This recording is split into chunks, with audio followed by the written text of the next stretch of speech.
it looks like it's very unlikely that Greece will stay in it in the longer term.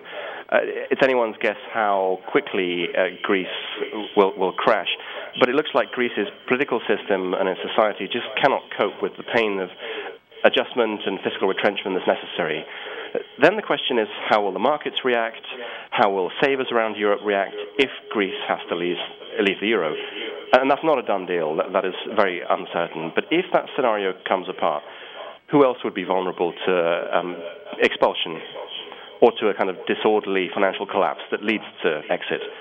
Certainly Cyprus looks vulnerable, Portugal, possibly Spain, and conceivably even Italy.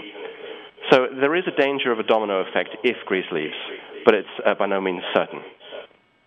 And Marcus, I think you really hit on what concerns me about this is that we were told that Greece was going to set the precedent for the rest of Europe and all these troubled countries and their debt situations if they leave the Eurozone.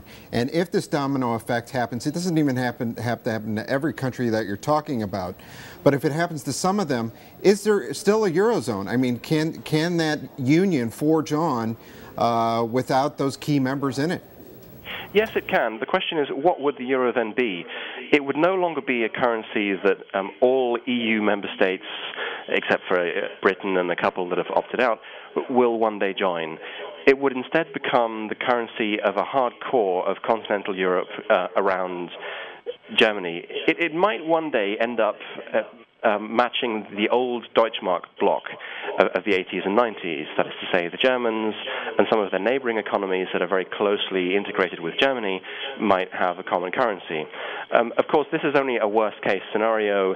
Maybe Europe will pull a rabbit out of a hat and will manage to keep the southern countries in. I got one for you. If the Greeks, they're not interested in austerity, right? Can they call the Germans bluff? Can they just say, look, we're not interested in the Germans, they don't want the euro to collapse, and they'll just keep funding? They've doubled the aid package before. Well, I think it's too much to say that the Greeks aren't interested in austerity. I mean, they've put up with more austerity than the Germans have ever inflicted on themselves. But the problem is that Greeks just cannot see the light at the end of the tunnel. They were asked to go into this long, deep tunnel of pain and deflation and depression, and they just cannot see any light at the end of it. And they don't really believe that the medicine is working. I think if they had more hope that it's going to lead to recovery, then it would be possible to maintain a political consensus in favor of austerity. But as things happen, could they call the Germans bluff? It's very difficult now because Greece has largely exited the bond markets. There aren't that many private investors involved anymore in Greek bonds. Most of the Greek debt is held now by Eurozone governments and the IMF. So Greece cannot cause that much panic in bond markets directly, which means that Greece cannot blackmail Northern Europe in the way that it could 2 years ago. It looks like the opposite is the case. The Germans can blackmail Greece by saying, you don't want to play ball? Then we won't give you the money to run your schools and hospitals and pay pensions.